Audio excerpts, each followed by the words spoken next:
प्यारे बच्चों, अवसर ऐप पर आपका मेगा सर्वे जो 10 जुलाई को हुआ है, आज मैं आपके सामने चौथी कक्षा का उसका अभ्यास करवा रही हूँ। तो आप सब बच्चों ने बड़े ध्यान से इसे समझना है ताकि आपके आगे जो सेट की परीक्षा होगी उसमें आप इसे आसानी से कर सकें। तो मैं आपके सामने पहला प्रश्न पढ़ रही हूँ। जादूगर ये कौन कविता में बादल को क्या कहा गया है? आपके सामने 4 ऑप्शन हैं। तो दागर, जादूगर, बाजीगर, कारीगर। तो आपने कविता को अच्छी तरह से पढ़ा है ना? तो आप जानते हैं कविता में बादल को क्या कहा गया है। बिल्कुल सही सोचा आपने, उसे जादूगर कहा गया है। क्या कहा गया है? जादूगर कहा गया है। तो इस पर हम ऐसे क्लिक मार्क कर देंगे। उसके बाद हमारा प्रश्न नंबर 2, पवन शब्द का समानार्थी बताना है आपने। उसके 4 ऑप्शन दे रखे हैं। हवा, वायु, आकाश, पृथ्वी, धरती, नभ, बादल, नभ। तो पवन का मिलता जुलता शब्द क्या होता है? हवा भी होता है और वायु भी होती है। इस पर हम ऐसे टिक मार्क लगा देंगे, क्लिक कर देंगे इसको। और इसके बाद हमारा प्रश्न नंबर 3 है, होश उड़ जाना मुहावरे का सही अर्थ बताओ आप। तो देखिए ऑप्शन क्या है? बेहोश होना, सो जाना, घबरा जाना, नींद से जागना। इसका सही अर्थ है घबरा जाना। तो इस पर हम ऐसे टिक मार्क कर देंगे। उसके बाद हमारा प्रश्न नंबर 4, टपका पाठ में धनिया किसका नाम था? सबको याद आ गया ना किसका नाम था? फिर भी हम एक बार ऑप्शन पढ़ लेते हैं। शेर, बंदर, धोबी की पत्नी, धोबी। आपने बिल्कुल सही सोचा। धोबी पर हम ऐसे टिक मार्क करेंगे, इस पर हम क्लिक कर देंगे। उसके बाद हमारा प्रश्न नंबर 5, दिन को रात बनाने वाला डैश ये कौन रिक्त स्थान में भरने के लिए सही शब्द का चयन करो। दिन को रात बनाने वाला कौन? दिन को रात बनाने वाला ऑप्शन पढ़े हम। बाजीगर, जादूगर, कारीगर, राहगीर। तो कौन था? जादूगर। बिल्कुल सही। इस पर हम ऐसे क्लिक कर देंगे। उसके बाद हमारा प्रश्न नंबर 6, आपके इंग्लिश के अब प्रश्न शुरू हो गए हैं, उसे ध्यान से कीजिए। According to the lesson planting what did the poet take one day? A small flower, a small fruit, a small book, a little seed. तो बताइए, आपने प्लांटिंग वाली पोएम की है, उसके अकॉर्डिंग पोएट जो कवि था वो एक दिन क्या लेकर आया था? वो क्या लेकर आया था? अ लिटिल सीड। तो इस पर हम ऐसे क्लिक कर दें, छोटा सा बीज लेकर आया था। उसके बाद हमारा प्रश्न number 7, according to the lesson planting where did the poet set the pot? On the table, upon the sill, on the bench, in the park. तो प्लांटिंग जो लेसन है उस पोएम के अकॉर्डिंग पोएट ने पोट को कहाँ पर set किया था? याद आया आपको? बिल्कुल सही। कहाँ पर? अपॉन द सिल। तो इस पर हम ऐसे क्लिक कर देंगे। उसके बाद question number 8, according to the lesson planting when did the poet check the pot? Poet ने पोट को कब कब चेक किया था? Once in a week, once in a month, every day, all of these. तो बताइए कब चेक किया था? रोज चेक करता था ना पोएट उसको। तो एवरी डे पर हम ऐसे क्लिक कर देंगे। उसके बाद हमारा question number 9, choose the correct option to make a meaningful word. देखिए एस डैश ई डैश लिखा हुआ है, हमने इस वर्ड को फिल करना है और ऑप्शन हमारे सामने 4 दे रखे हैं। वो कौन कौन से हैं? E and D, L and F, H and N, E and C. तो देखिए हमारी जो प्लांटिंग वाली पोएम थी उसके अकॉर्डिंग हमारा कौन सा वर्ड था? उसमें सीड था। सीड था ना, और सीड की क्या स्पेलिंग है? SEED। तो हमारे ऑप्शन में कौन सा आएगा? ई एंड डी। यहाँ पर हम ई लिख देंगे और यहाँ पर डी। तो हमारा नया वर्ड क्या बनेगा? सीड। हम इस पर ऐसे क्लिक कर देंगे। इसके बाद हमारा question number 10, choose the correct rhyming word of seed. आपको राइमिंग वर्ड तो पता है ना, मिलते जुलते शब्द बोलते हैं हम जिसे हिंदी में। सीड का मिलता जुलता शब्द क्या सुनाई दे रहा है? आप बोल के देखिए। सीड, अब देखिए नाइस पहला दे रखा है नाइस, ये बनता है नहीं, सीड नाइस नहीं बनता, सीड अगला है वीड, तो ये बनता है इसका राइमिंग वर्ड सीड वीड। हम एक बार और ऑप्शन भी पढ़ लेते हैं, ड्राई फ्लो, तो सीड का प्रॉपर क्या बनेगा, वीड बनेगा। इस पर हम ऐसे क्लिक कर देंगे। के बाद क्वेश्चन नंबर 11, अब आपके मैथ के क्वेश्चन शुरू हो गए हैं। कंप्लीट द पैटर्न, पैटर्न को पूरा करना है आपने। देखिए क्या दे रखा है, 72, 62 यहाँ आपने फिल करना है, फिर 42 यहाँ फिल करना है, और ये क्या है 22 लिखा हुआ है। तो अब ये देखिए सबसे पहले तो ये कौन सी क्रम में, आरोही क्रम में, अवरोही क्रम में। ये आपको अवरोही क्रम में दिखाई दे रहा है ना, आपने कर रखे हैं आरोही अवरोही। तो कैसे देखिए 72 और ये क्या लिखा हुआ है 62, तो क्या पैटर्न बन रहा है, कितने का अंतर है इसमें, 10 का अंतर है। 72 से में से 10 आप घटाएंगे तो 62, 62 में से आप 10 घटाएंगे तो क्या आएगा 52। यहाँ पर हमारा क्या आ जाएगा 52, और फिर 42 दे रखा है, और 42 में से आप 10 माइनस करेंगे तो क्या आएगा आपका 32। तो देखिए हमारे दो नई संख्या निकल आई।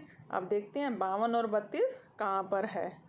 ये देखिए पहला ऑप्शन क्या है 22 42, दूसरा 52 32, तीसरा 82 52, और चौथा है 32 62। तो कौन सा आपको सही लग रहा है, 52 और 32 ये लिखा हुआ, इस पर हम ऐसे क्लिक कर देंगे। इसके बाद हमारा क्वेश्चन नंबर 12 है, टेक द पैटर्न फॉरवर्ड, दिए गए पैटर्न को आगे बढ़ाओ। अब ये देखिए ABCEFGIJK, और यहाँ पर हमने फिल करना है। तो देखिए पैटर्न को ध्यान से देखिए, ABC और इसके बाद एक लेटर हमारा गायब है, वो कौन सा है D, ठीक है, ये D गायब है। फिर अब देखिए ABCD ये लिखा हुआ, EFG और नीचे क्या आएगा हमारा H गायब था, इसमें H हमने यहाँ लिख दिया। फिर IJK, तो हमने कौन सा गायब करना है, पहले L गायब करना है, और फिर हमारा पैटर्न क्या बनेगा, हम क्या लिखेंगे यहाँ पर MNO, तो हमारा यहाँ पर फुल हो जाएगा MNO। तो वो देखिए ऑप्शन में कहाँ है LMN ONM KLM MNO, तो इस पर हम ऐसे क्लिक कर देंगे, MNO को हम यहाँ पर लिखेंगे।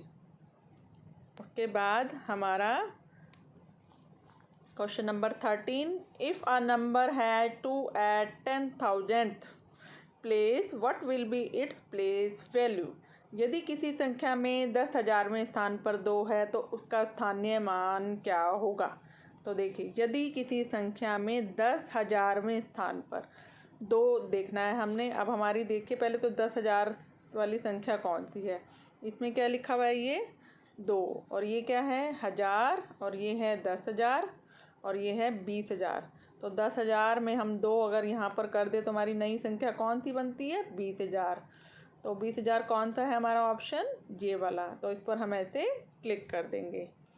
उसके बाद हमारा प्रश्न number 14, question number 14, what number will be obtained by adding 1 to the greatest number of 3 digits, 3 अंकों की बड़ी से बड़ी संख्या में 1 जोड़ने पर कौन सी संख्या नई संख्या प्राप्त होगी।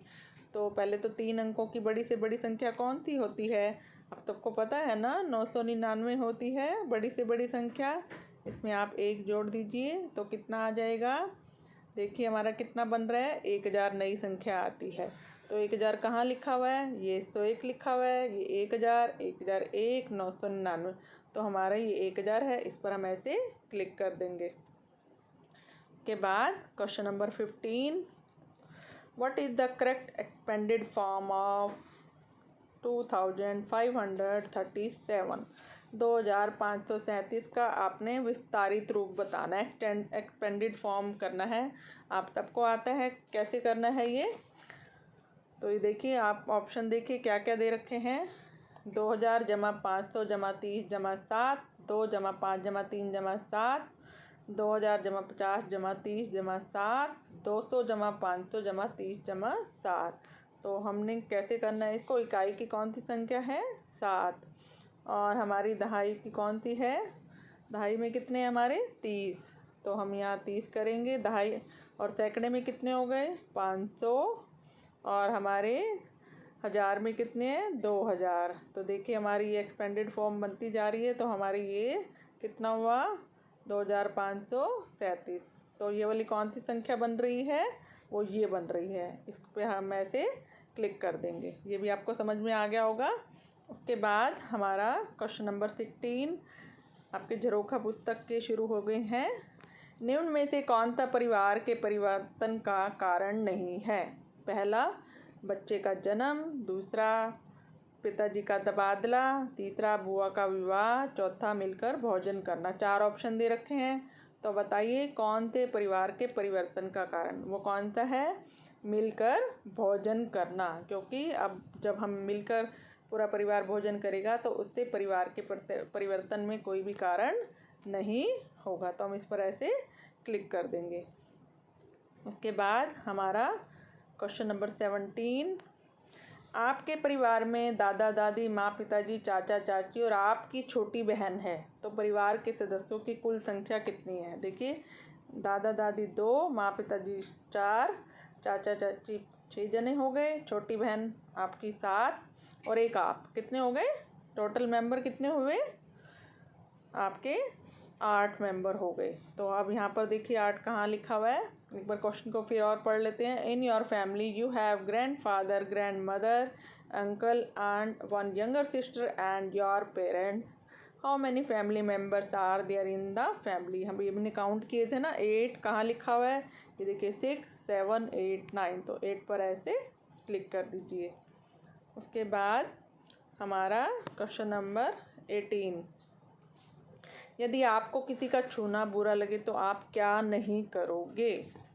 ऑप्शन, तुरंत उस व्यक्ति से दूर चले जाएंगे, ज़ोर से चिल्लाकर मना करेंगे, अपने माँ पिताजी को बताएंगे, चुप रहोगे और किसी को भी नहीं बताओगे। बताओ क्या आप नहीं करोगे? तो बिल्कुल सही सोचा आपने, चुप रहोगे और किसी को भी नहीं बताएंगे। उसके बाद अगला प्रश्न, निम्न में से किसे आप सुनकर पहचान सकते हो? सुनकर बताना है आपने। Which of the following can you recognise by hearing? कमल का फूल, गुलाब जल, घंटी की आवाज़, हलवा। तो बताइए आप क्या सुन सकते हैं? बिल्कुल सही, घंटी की आवाज़ को। तो इस पर ऐसे क्लिक कर देंगे। के बाद क्वेश्चन नंबर 20, गलत जोड़े को छांटो, आइडेंटिफाई द रॉन्ग पेयर। तो देखिए कान सुनना, ईयर हियर, त्वचा स्वाद, स्किन टेस्ट, आँख देखना, आईज सी, नाक सूंघना, नोज स्मेल। तो बताइए गलत जोड़ा कौन सा है? कान से हम सुनते हैं, ठीक है। जो हमारी स्किन है, त्वचा है, क्या हम उससे स्वाद लेते हैं? नहीं, इससे हम कोई भी टेस्ट नहीं लेते। तो ये हमारा गलत है। आँख से हम देखते हैं, आई से हम सी करते हैं, और नोज से हम स्मेल करते हैं, ये भी ठीक है। तो हमारा रॉन्ग क्या है? त्वचा, और त्वचा से स्वाद कर लेना, ये हमारा गलत है। तो हम इस पर ऐसे क्लिक कर देंगे। तो बच्चों अभी हमने इसी वीडियो में अच्छी तरह से ये सारे प्रश्न समझ लिए हैं। तो आपने इसको अच्छी से फिर से सुनना है और इसका अभ्यास करना है, ताकि अगली बार जो भी आपकी परीक्षा हो उसमें आप इसे अच्छी तरह से समझ सकें। तो तब तक के लिए इसे अच्छी तरह से समझिए। धन्यवाद।